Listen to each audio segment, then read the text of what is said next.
Welcome to IBTV. CPM party జిల్లా committee సభ్యులు అప్పేపల్లి గ్రామానికి రోడ్డు సౌకర్యం మరియు వంతెన నిర్మాణం కోసం డిమాండ్ చేశారు.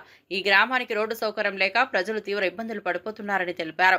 వర్షాకాలం రోడ్డు మొత్తం బురదగా మారిపోయిందని, కనీసం అంబులెన్స్ సేవలు కూడా అందించలేనంత కష్టంగా మారినట్టు తెలిపారు. ఈ గ్రామంలో కూడా రహదారి సౌకర్యం లేకపోవడంతో ముఖ్య సేవలు అందించడానికి కూడా సమస్యలు ఏర్పడుతున్నాయి. మున్సిపల్ సేవలతో పాటు ప్రభుత్వాలు, ప్రజాప్రతినిధులు స్పందించి గ్రామానికి రహదారి మరియు వంతెన నిర్మాణానికి నిధులు మంజూరు చేయాలని వారు డిమాండ్ చేశారు. కొమ్రమీం ఆసిఫాబాద్ జిల్లా కేంద్రానికి కూతవేరు దూరంలో అప్పపల్లి గ్రామ పంచాయతీ ఉన్నది. ఆ గ్రామ పంచాయతీకి వెళ్ళాలంటే సరైన రహదారి లేనటువంటి పరిస్థితి ఉన్నది. ఎన్నో ఏళ్లుగా ప్రజలు చాలా ఇబ్బందులు పడుతున్న పరిస్థితి.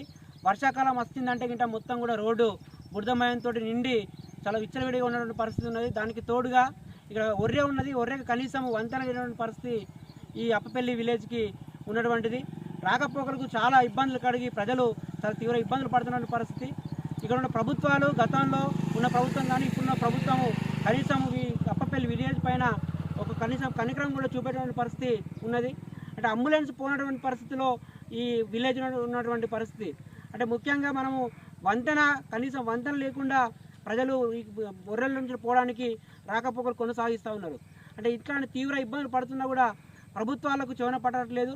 అందుకని చెప్పేసి మేము సిపిఎం పార్టీగా డిమాండ్ చేస్తూ ఉన్నాం. అప్పపల్లి గ్రామ పంచాయతీకి రోడ్డు సౌకర్యం కల్పించాలని చెప్పేసి, అదేవిధంగా ఒర్రెకి వంతెన నిర్మించాలని, దీనికి ప్రత్యేకమైన బడ్జెట్ కేటాయించాలని చెప్పేసి కోరుతూ ఉన్నాం.